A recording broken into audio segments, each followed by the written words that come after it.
If you are at work and you are spinning out about something, you're in worry, you're in doubt, you're in fear, that is not working. That is plain waste.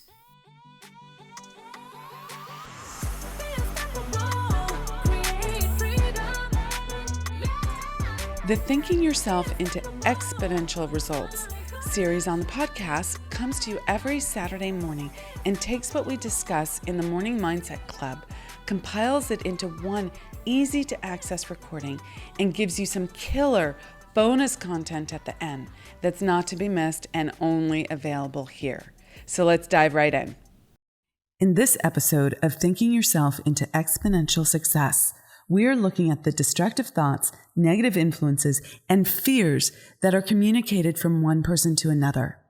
This is so critical to be aware of for you and your business, because if you are allowing negative influences and fears into your thinking and you're unaware of it, it will influence how you're making decisions, the risks that you're willing to take, being visible and going for more, everything that's required for scaling your business. So listen in and learn. I hope you enjoy this episode. I'm Amira Alvarez, and have an amazing day. Good morning and welcome to another great day with the Morning Mindset Club. I'm Amira Alvarez, and let's get started. We are in chapter 15 of Think and Grow Rich by Napoleon Hill, and we are in a section of this chapter where he has given quite a few self-analysis test questions, and we are going through them one by one. Now, if you really take each question and do the evaluation, pause and think for yourself, how is that happening in my life? Where do I stand with this? What is the honest and true assessment that you need to make in order to grow and become more? If you articulate that for yourself and then take the personal responsibility to make one small change in every area that we cover as necessary, you will absolutely grow your life and your business and bottom line, meaning your income. They are all related. So do not just gloss over these questions. Make these changes for yourself. Listen up, see how it applies to you, and then make a change. Okay. Today's question is, what connection, if any, do you see between the people with whom you associate most closely and any unhappiness you may experience? So the first thing you need to do is figure out, who do you associate with most closely? Who do you spend the most time with? And then who are you most intimate with? Those are two different questions, but the amount of time that you spend with someone might be small, but if you share very intimate details with them, that is a big exposure. So if they are not supportive and someone who lifts you up and helps you have a better, more delightful, happier life, then you have to look at that. Is that a worthy exposure? Do I want to change anything there? Then time-wise, you want to look at who you're spending the most time with in person and online. So online means social media, all the different feeds. Who are you following? Who's in your feed? Who are you engaged with? Are you engaged with trolls? Are you engaged with people who are always negative and cutting other people down? Or are you engaged with people who are sharing their truths? Maybe there's a little bit of struggle happening, but they're not coming from a place of negativity. They're coming from a place of, here's what's happening for me, and I'm looking to grow my life and better this situation. There's a big difference. The come from is different. What is the intention behind what they're sharing?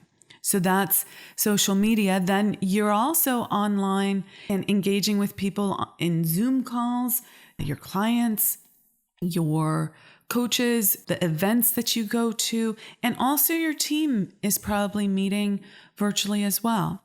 You might be meeting with your family virtually as well. So think about that. Then most people spend the most time with their team and with their family and with their friends. So Are you engaged with people who have your best interests in mind? Do they lift you up and help you live a happy, delighted, fulfilled life? Now, some people might give you direct feedback that's not all sugar-coated, but is for your highest and best good. You want to look at that and make sure that their come from is not a manipulative come from, like I'm saying this to cut you down in order to make myself feel better, but a come from that's about really helping you grow to the next level. So take a look at all of this and see who in your life may not be lifting you up.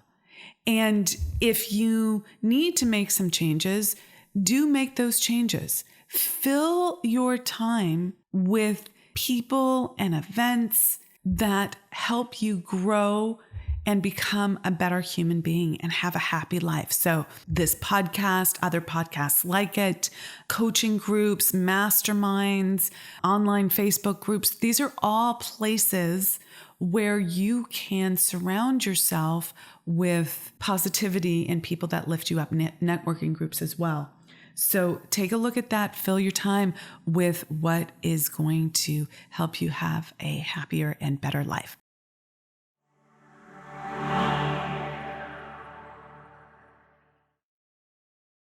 Good morning and welcome to another great day with the Morning Mindset Club. I'm Amira Alvarez and let's get started. Okay, next up in our list of self-analysis test questions is this, and it comes right at the heels of the last question that we did yesterday. So please listen up and see how they're connected. Could it be possible that some person whom you consider to be a friend is, in reality, your worst enemy because of his negative influence on your mind? So just take an inventory.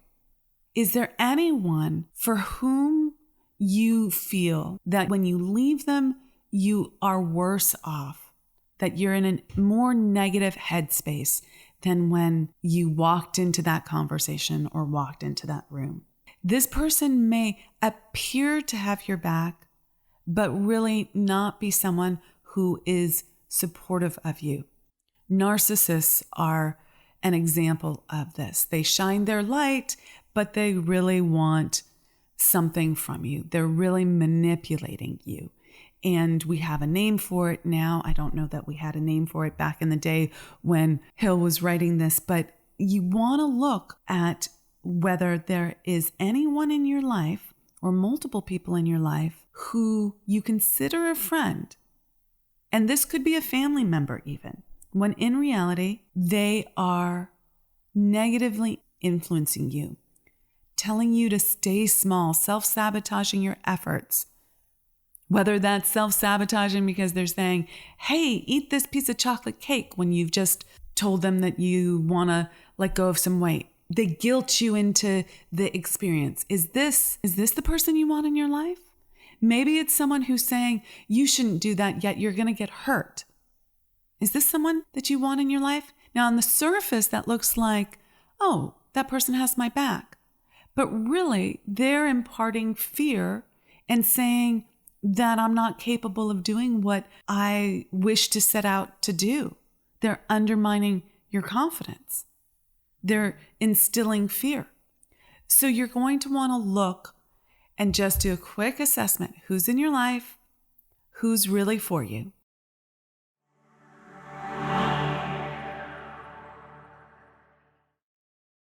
Good morning and welcome to another great day with the Morning Mindset Club. I'm Amira Alvarez and let's get started. Today is going to be a very short recording for you guys. The next question here in the list of test questions, self-analysis test questions, is by what rules do you judge who's helpful and who is damaging to you? Before you listen to my answer to that, pause this recording and answer that question for yourself. What are the rules for you? How do you know if someone is helpful or damaging to you? What do you think you currently look for when you assess that? it would be very insightful if you took a moment to think about how you have learned to trust people, what the signs and symbols are for you. And that might not be indicators that actually serve you. They might get you in trouble. I know that was the case for me for many, many years. Okay, so pause the recording and think about this for yourself. Did you pause it? I hope so. I'm going to count to 5. Okay. So the rule that I use now that serves me extraordinarily well, by which I judge who is helpful and who is damaging to me, is, are they helping me grow? Are they for more life for me as well?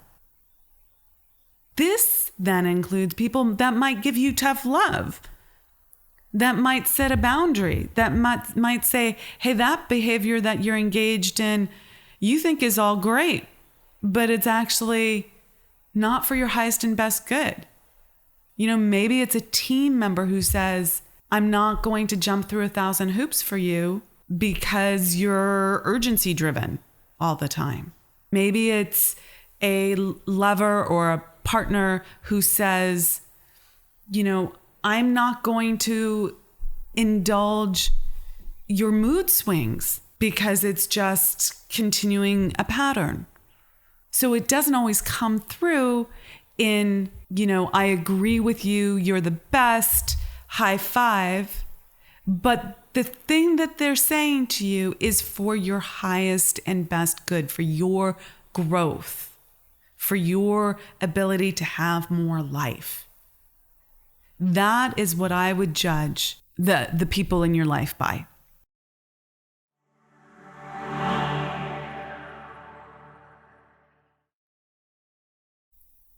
Good morning and welcome to another great day with the Morning Mindset Club. I'm Amira Alvarez and let's get started. The next question Hill asks is, are your intimate associates mentally superior or mentally inferior to you? So you really want to look at this. Do you always want to be the smartest person in the room? Do you always want to be superior to the people around you? In some ways, we've been taught, go for excellence, be the smartest person, like be at the top of the class. And yet, if you're attached to being the smartest, you might actually put yourself in the room with people who don't challenge you so that your ego can be satisfied and you don't have to grow. That's not the place you want to be. You want to be the small fish in the big pond. You want to be with people who challenge you. Now, ideally, with your most intimate partners, your husband, your wife, your girlfriend, your boyfriend, you want someone who is mentally superior to you in certain areas of life and places where you challenge that person in other areas so that you are both helping each other grow and causing the other to continue to become more in each of your lives. So ideally, you would be doing this in different areas, that you would have your own place of excellence, but would be challenged in other areas and called forward into more.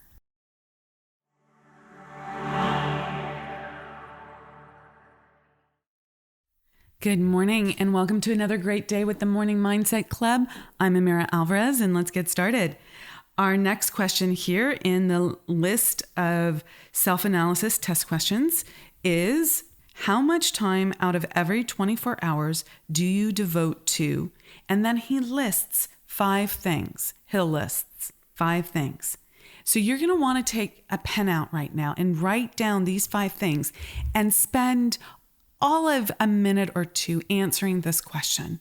It's incredibly insightful. And then we are going to sync it up to whether that's the right amount of time that you've spent in order to achieve your goals and to have the life that you want.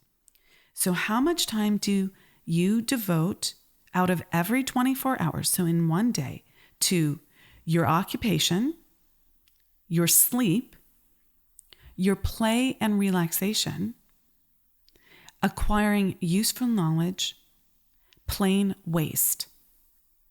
So your occupation, how much time do you work in your business and on your business?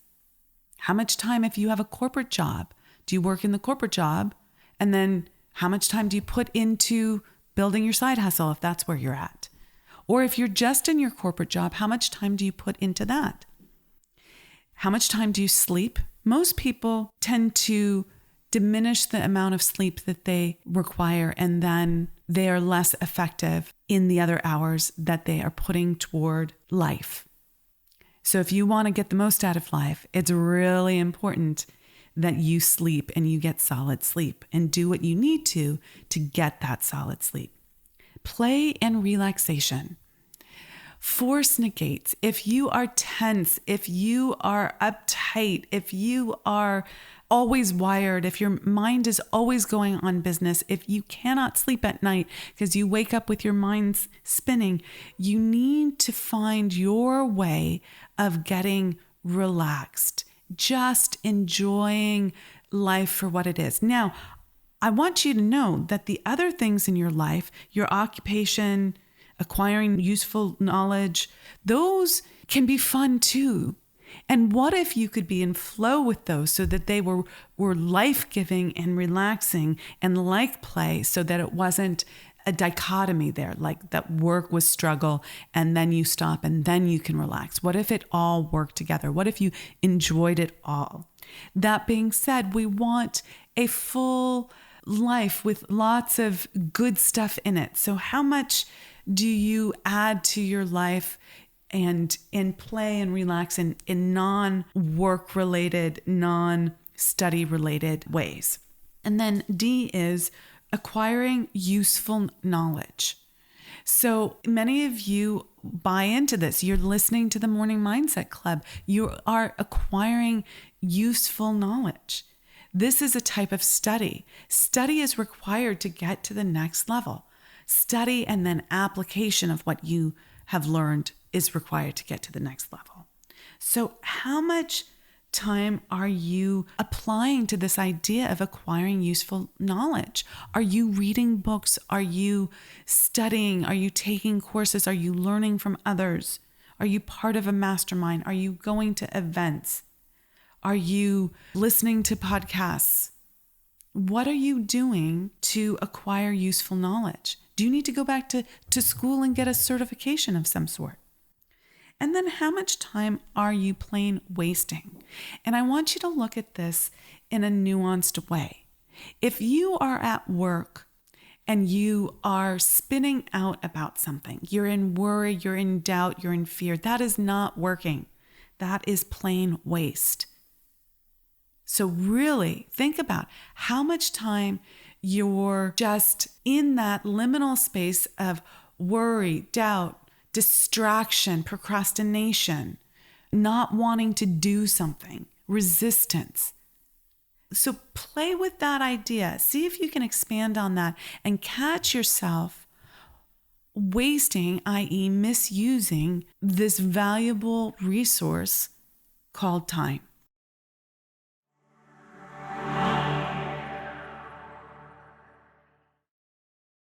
Good morning and welcome to another great day with the Morning Mindset Club. I'm Amira Alvarez and let's get started. Our next question is this: who among your acquaintances encourages you the most, cautions you the most, discourages you the most, helps you the most in other ways? Think about that. Who encourages you the most? Who pops into your mind? Who cautions you the most? Who has a lot of worry, wants to hold back, negates what you're trying to do? Who discourages you the most? So sometimes caution can be discouragement. Sometimes they're different things. Sometimes caution can be a type of encouragement, but I want you to pay attention to this over here. Who helps you the most in all the ways?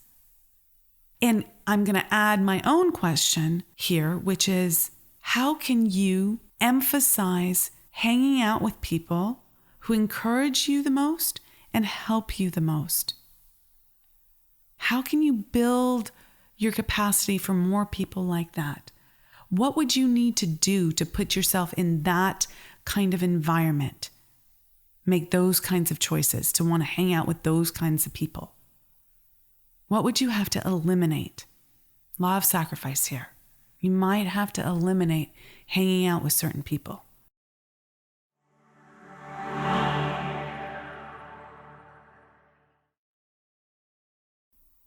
Good morning and welcome to another great day with the Morning Mindset Club. I'm Amira Alvarez and let's get started. So next up in our list of self-analysis test questions that Hill has shared with us, he asks, what is your greatest worry? And then he has a follow-up question. Why do you tolerate it? What is your greatest worry? Is it not making enough money? Is it not being loved? Is it being rejected? Is it not being able to make payroll, pay the mortgage, pay the rent? Is it about gaining weight, not being pretty enough, not being visible enough? What are you worried about? What is your greatest worry? And you could list out all your worries if you wanted to, but start with the greatest one for the next question, which is, why do you tolerate it? What is your reason for tolerating it? Why do you allow yourself to stay in worry rather than making a choice to put a new cause into effect so that you can get a different outcome? Action is a balm. Worry is painful. Make a choice and take action. So if you're worried about not being able to make rent, you have to earn more money. If you don't know how to earn more money, how would you go about earning more money? I teach people how to earn more money. Reach out to us, right? That's one thing you could do. But you have your own ideas as well. Go act on those. Why do you tolerate the worry when instead you could spend 10 minutes sitting down and coming up with a game plan for yourself and then acting on it? If you think about this question long enough, you'll realize that there is no good reason for you to tolerate the worry. It's just habit. But you can change. And today would be a great day to do that.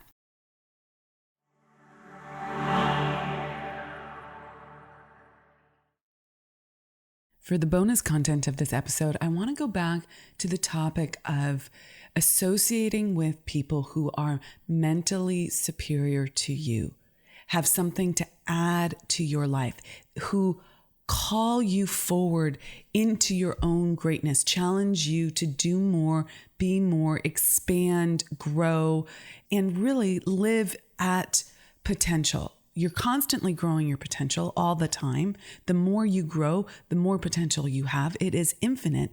But if you don't step into that growth, you never get to experience that ever-growing potential, that infiniteness. And then we live this life of regret because we know we've died with the music still in us. And one of the ways that you can live full out is by putting yourself in experiences that call you forward into more, experiences with other people who do this with you. And I spoke about, wanting to be a small fish in a big pond rather than the big fish in the small pond. Now, there are places where I am the big fish in a small pond, and I'm grateful for that. I love feeling that level of competency, and I don't want to get too comfortable there. That's not me growing. So I always put myself into environments that grow me. One of the ways that I do this is by joining high-level masterminds and high-level coaching and mentorship programs. I have done that consistently throughout my career, throughout the growth of my business. I just joined a new one a couple months ago, and it's with people who have, $25 million a year businesses, $60 million a year businesses, and I am a small fish in that big pond. And it challenges me. It's forcing me to look at everything that we're doing in the business and grow it at such a high level. Now you could do this as well. We run a mastermind that is an incredible mastermind for women who are committed to their growth and development. It's called the Spirit of Wealth Mastermind and Masterclass. Please book a consult with us if you'd like to talk about that. We'd be happy to talk about that. Another way to do this that I have done, and it's been incredibly successful, is by going to seminars and events and workshops and growing myself that way. And not saying that I'm too busy for that, or I know it already, or that I don't have the money. I just go. I say yes. And that is something that you can do as well. We have an opportunity in front of you right now, which is the Unstoppable Woman Income Breakthrough Summit. Check that out on our website. You'll be able to see when and where that is. And we'd love to have you there. You cannot choose your family of birth after you're born. However, you can choose the family that you create. So another way of doing this is really creating a strong family. Who are you married to? Who are you partnered with? How are you challenging your kids to grow up? Are you asking them to challenge you mentally as well? And what about your friends and colleagues? Are you associating with people who grow you? This is such a critical part of being unstoppable in life and business. And it's what I've done. And I really suggest that you do it as well. Thank you so much for joining us and for being part of the Unstoppable Woman movement. This special series is a part of our Morning Mindset Club and comes to you here on the podcast every Saturday morning. If you'd like to join the Morning Mindset Club at no charge, you won't have to wait a whole week and can listen to this series in short daily snippets every morning. Plus, you'll get a quick implementation practice and mastery check-in to go along with it. You can find the Morning Mindset Club info in the show notes below, or just head over to the unstoppablewoman.com/mindset club.